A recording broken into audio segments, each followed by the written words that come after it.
کیونکہ جب سے 1947 سے یہ سلسلہ چل رہا ہے، ظلم و جبر کی آخری تصویر پوری دنیا میں اگر دیکھنا ہے کہ ظلم و جبر کی تصویر تو یہ کشمیر سے بڑھ کے کوئی بھی نہیں ہے۔ دیگر کنٹریز آذربائیجان ہے، فلسطین، جہاں کہیں بھی امریکنز کے الائیڈ فورسز کے مفادات ہوتے ہیں وہاں جاتے ہیں اور اپنا الو سیدھا کرتے ہیں، لیکن یہاں پر مسلمان ہیں، ظلم کی چکی میں پس رہے ہیں، کوئی پرسان حال نہیں، عزتیں پامال کی جا رہی ہیں، حالات جو ہیں ان کے معاشی سماجی ہر طرح کے وہ تباہ ہو چکے ہیں۔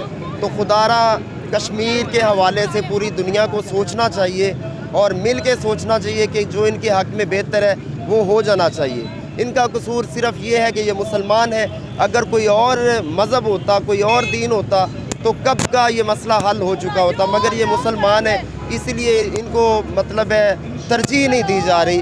تو اگر پوری دنیا میں امن قائم کرنا ہے، کشمیر کو آزاد کرنا ہو۔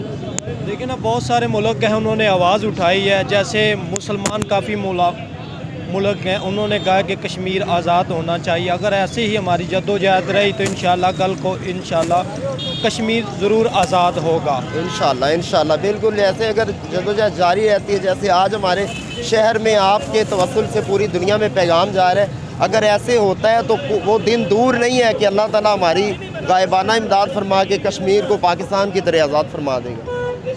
جی، جیسے کہ آپ نے شہریوں کی بات سنی، ان کا کہنے کا مقصد یہی تھا کہ جلد سے جلد کشمیر کی آواز بنے اور اس کو جلد سے جلد آزاد کروایا جائے۔ کیمرہ مین ٹیم کے ساتھ امجد علی، PPC نیوز الہ آباد سے۔